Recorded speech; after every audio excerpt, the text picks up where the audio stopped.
The morning sun cast long shadows across the busy construction site in downtown Manhattan.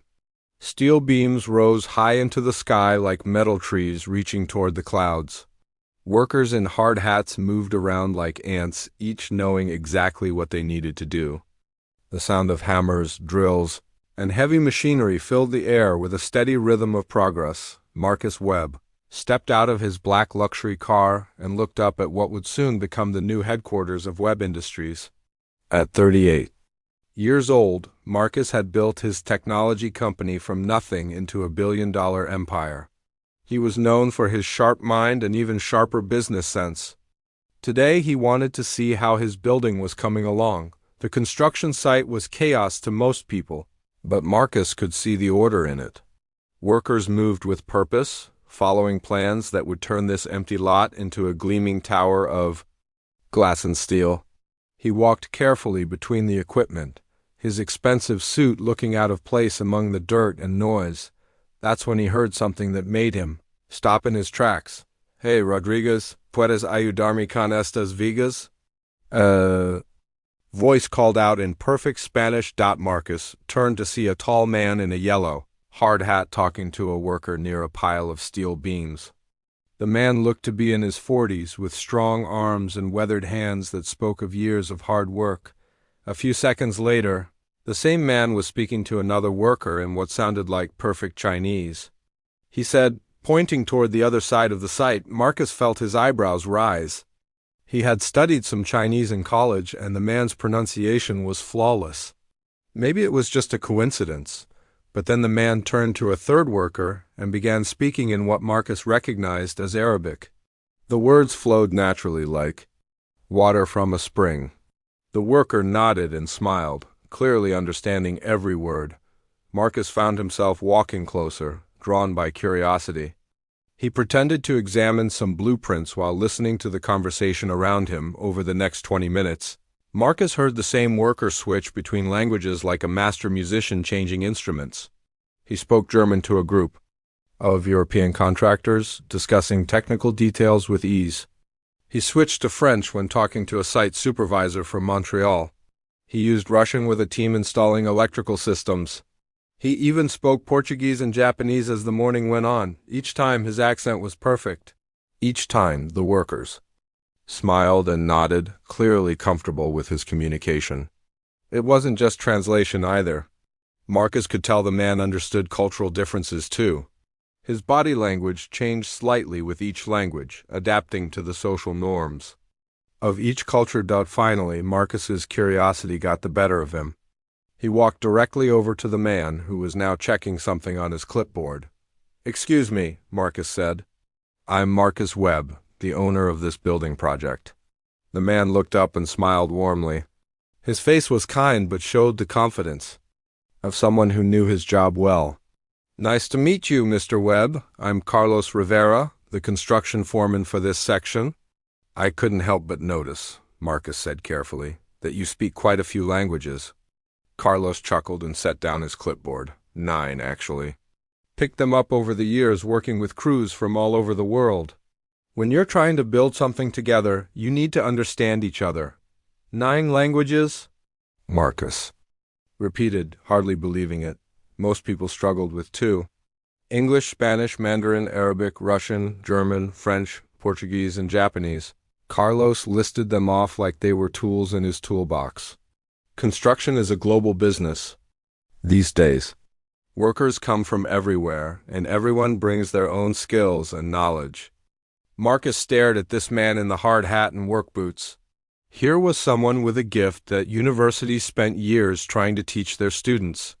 And he was working construction, using his incredible ability to help people work together. "Have you ever thought about doing something else with those language skills?" Marcus asked.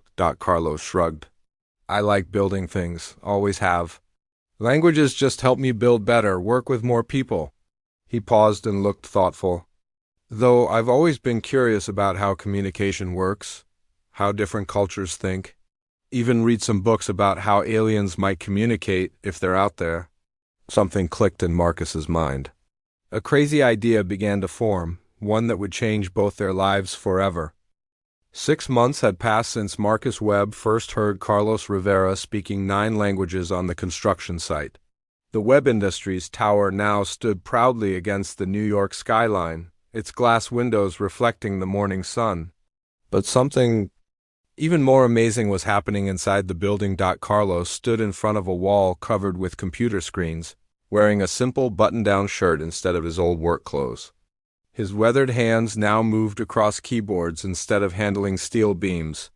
Marcus had convinced him to join Webb Industries as head of something completely new, the Xenolinguistics division. Most people laughed when they heard the name. Xenolinguistics meant the study of alien languages. Since there were no aliens, it seemed like a waste of money. But Marcus had a feeling that Carlos's gift for understanding how different minds communicated might be useful someday. Dr. Lisa Park walked into the room carrying a cup of coffee and looking tired. She was a quantum physicist who had joined the team 3 months ago. Her black hair was pulled back in a messy ponytail, and her lab coat had coffee stains on it. She had been working on communication theory, trying to understand how information could travel across vast distances in space. "Any luck with the signal?" Carlos asked, not looking away from the screens. "Still the same pattern," Lisa said, setting her coffee down carefully. "It's definitely not natural. Something is sending it, but I can't figure out what it means." 2 weeks ago, radio telescopes around the world had picked up something incredible. A signal was coming from space, repeating the same complex pattern over and over. Scientists everywhere were trying to understand it, but so far nobody had made any progress. Ben Cooper, the third member of their small team, looked up from his desk. He was a former military communications expert who understood how to send messages in difficult situations. His short gray hair and serious expression made him look like he was still in the army. "The military boys are saying it might be a weapon," Ben said. "Some kind of test signal before an attack." Carlos shook his head. "I don't think so. Look at this part here."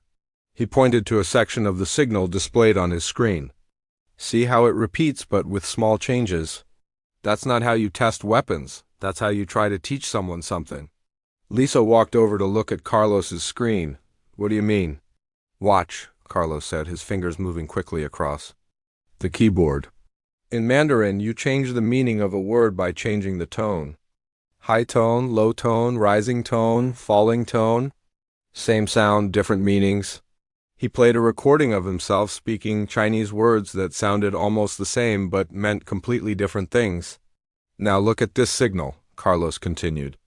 "It's doing something similar. The basic pattern stays the same, but there are tiny changes in frequency. Like someone is trying to show us that small differences matter." Ben stood up and walked over. "You think it's a language lesson?" "Maybe," Carlos said, "but there's more. See these mathematical sequences mixed in? They're not random. They're showing us relationships, like how we might use pictures and numbers to teach a child." Lisa's eyes went wide. "You're saying someone is trying to teach us their language?"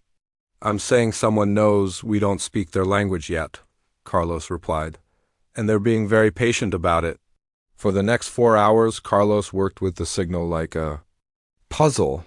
He used his understanding of how languages worked, how different cultures taught and learned, how patterns could carry meaning.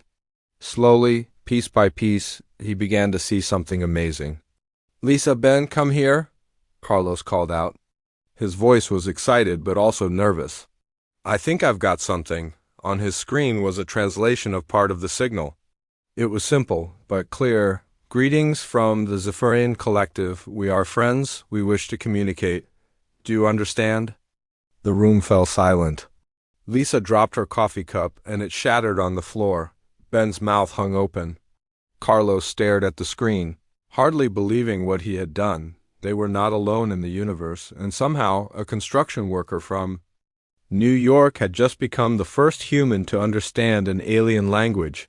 Marcus Webb was going to be very interested in their progress report today. The United Nations building in New York had never seen anything like it. World leaders sat around the famous circular table, but instead of arguing about trade or wars, they were staring at a large screen showing strange symbols and sounds. Carlos Rivera stood at the front of the room, feeling very out of place in his new suit and tie. 3 days had passed since Carlos decoded the first alien message. The news had spread like wildfire. Every government wanted to know what the aliens were saying. Every scientist wanted to be part of the team, but only Carlos could understand their language. The Zephyrians have been very patient with us, Carlos explained to the room full of presidents, prime ministers, and generals. They keep sending the same basic lessons, waiting for us to learn, like a teacher working with a slow student. The Secretary General of the United Nations, an older woman named Helen Martinez, leaned forward. What exactly are they teaching? The U.S.? Carlos clicked a button on his remote. The screen showed a series of patterns, basic concepts first. Numbers, directions, simple ideas, then they moved to more complex thoughts. They're building our vocabulary step by step. How do we know? They're friendly? Asked the American president, a stern man who looked like he hadn't slept in days. Because of how they communicate, Carlos replied. Think about it. If you wanted to attack someone, would you spend months teaching them your language first? They could have just shown up with weapons. Instead, they're trying to have a conversation. Lisa Park stepped forward from where she had been standing near the wall. We've been able to send basic responses back. Simple mathematical concepts. Pictures of Earth, things like that. They seem excited every time we manage to say something they understand. Ben Cooper nodded from his spot near the door. From a military standpoint, their approach makes no sense if they want to hurt us. They're giving us time to prepare, time to learn. That's not how you start a war. Suddenly, all the screens in the room began flashing. A new signal was coming. Through, stronger than any before. Carlos rushed to his laptop and began translating as quickly as he could. They're asking for real-time communication, Carlos said, his fingers flying over the keyboard. Like a phone call, but with their language system. Can we do that? Asked Helen Martinez. I think so, Carlos replied. But I'll need to speak. For all of humanity? Are you sure you want a construction worker to be Earth's first ambassador?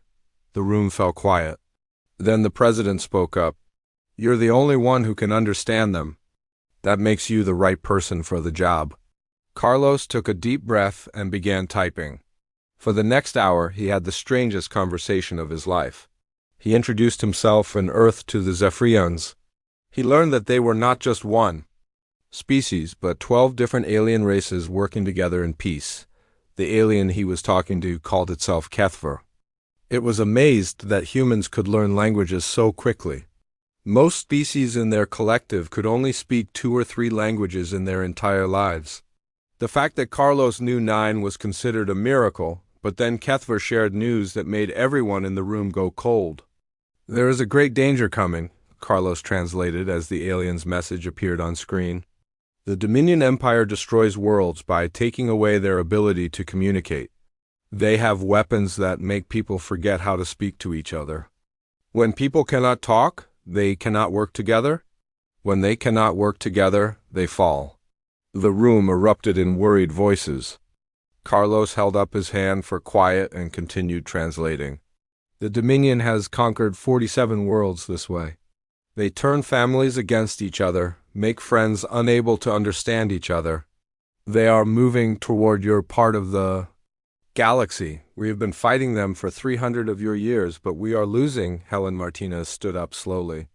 Are they asking for our help? Carlos typed the question and waited for the response.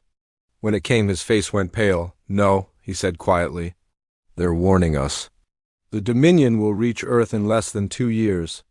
And Kethver says that our ability to speak many languages might be the only thing that can save not just us, but everyone.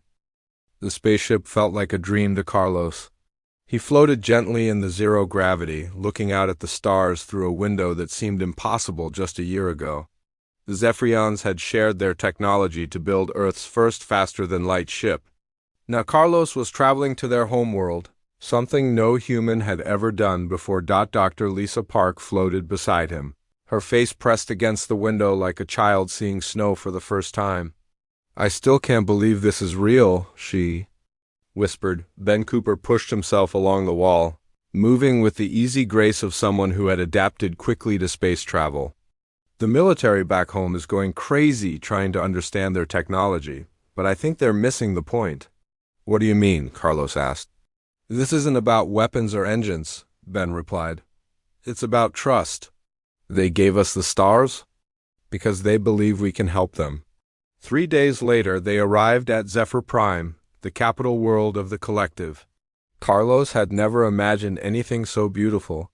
The planet glowed blue and green from space, with 3 silver moons dancing around it. Cities sparkled like jewels across the continents, connected by streams of light that must be transportation systems. The alien who met them at the spaceport was nothing like the movies back on Earth. Kethver stood about 7 feet tall, with smooth gray skin and large eyes that seemed to hold ancient wisdom. It moved gracefully on 4 legs, and when it spoke, the words came from a device on its chest rather than a mouth.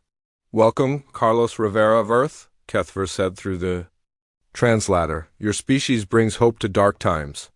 They were taken to the council chamber, a vast room carved from what looked like a single crystal.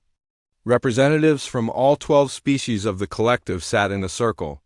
Carlos saw beings that looked like walking trees, others that seemed made of living metal, and creatures that reminded him of the ocean animals from Earth. High Speaker Vexthal, the leader of the Collective, was the strangest of all. It looked like a cloud of glowing particles that somehow held together in a roughly human shape. When it spoke, the entire chamber filled with a sound like gentle rain. We are dying, Vexthal said simply. The Dominion spreads across the galaxy. Like a disease, they do not conquer with bombs or bullets. They conquer with silence. The High Speaker gestured, and the air above them filled with images. Carlos saw worlds full of beings who wandered aimlessly, unable to speak to each other. Families sat at tables, staring at each other in confusion. Children cried while their parents looked on helplessly, no longer able to understand their own offspring. The silence weapons, Kethver explained, scramble the parts of the brain that handle language. In minutes, entire planets become unable to communicate. They cannot organize resistance. They cannot share knowledge.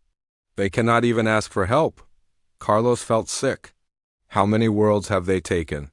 47 in our sector alone, Vexthal replied, perhaps hundreds more in distant parts of the galaxy. The Dominion Emperor Vraktor believes that communication breeds rebellion. He thinks silent slaves are peaceful slaves. Lisa leaned forward. But surely some species have found ways to resist? A new voice spoke up.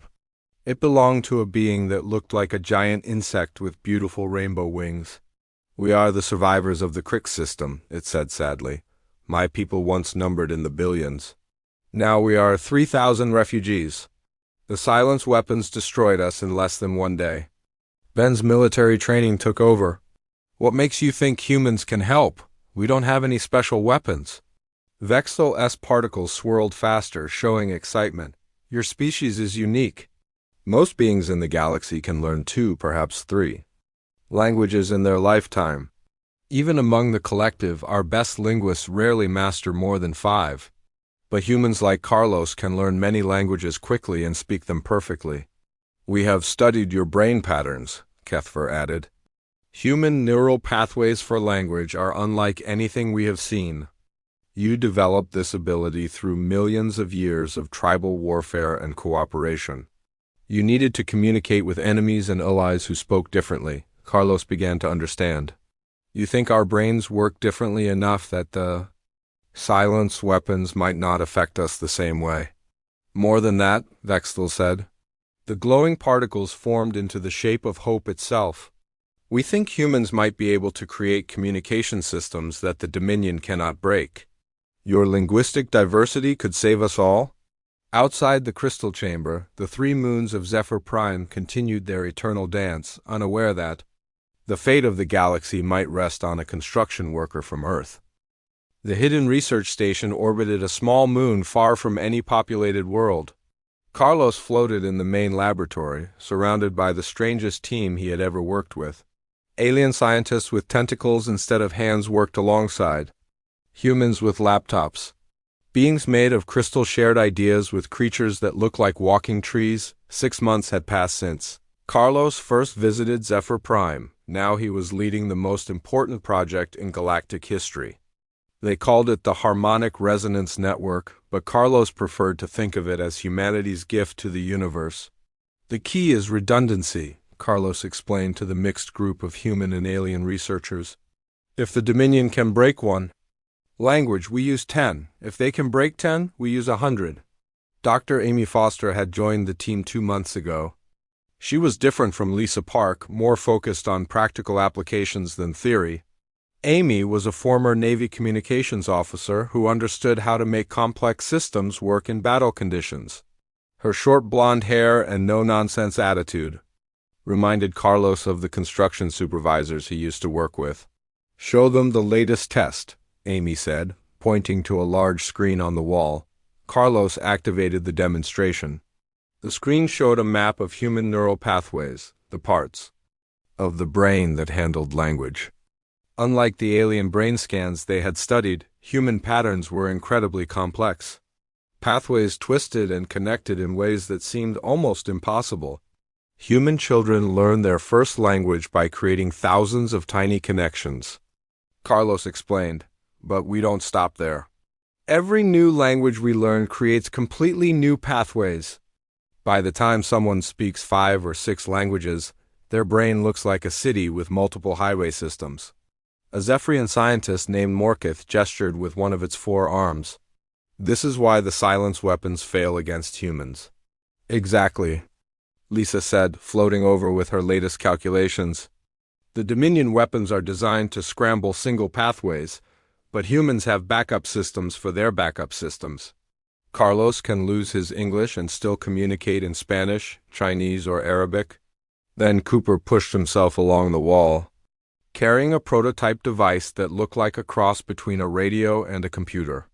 "We've tested this on 50 human volunteers. Even when we artificially scramble their primary language centers, they can still communicate using secondary pathways." Carlos took the device and examined it. They called it a language bomb, though it was actually designed to heal rather than hurt. When activated, it would broadcast complex patterns based on human linguistic diversity. Any being affected by silence weapons would have their communication abilities restored.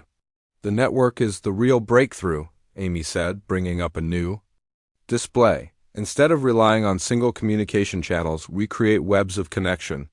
Every human ship becomes a mobile translation hub." The screen showed a simulation of space battle. Human vessels moved between alien fleets, allowing different species to coordinate their attacks even if the Dominion tried to jam their communications. It was like having interpreters on every battlefield, but much more sophisticated. Tethver floated into the laboratory, using the anti-gravity technology that allowed the different species to work together easily. "The first test fleet is ready," it announced. "Captain Foster, your ships are waiting." Amy nodded and turned to Carlos. "Are you sure about this? Once we start using human crews as communication hubs, we become primary targets." Carlos thought about his old construction crews, how workers from different countries had learned to build amazing things together despite language barriers. "We've always been targets," he said. "The difference is now we can help everyone else fight back." The first practical test came 3 days later. A Dominion patrol had attacked a small research station in the Outer Rim. The local defenders had been hit by silence weapons and could no longer coordinate their defense. Carlos watched from the command center as 3 human ships jumped into the battle zone. Within minutes, the ships had deployed language bombs and established communication networks. The confused defenders suddenly began working together again.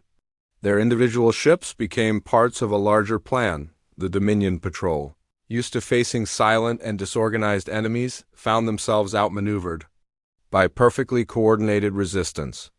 They retreated in confusion, unable to understand how their most powerful weapons had been turned useless. "It works," Amy said quietly, watching the tactical display. "We can actually do this." Carlos smiled, thinking of all the alien worlds that might soon be free to speak again. Humanity was going to war, But they were fighting with the most powerful weapon of all, the ability to understand each other.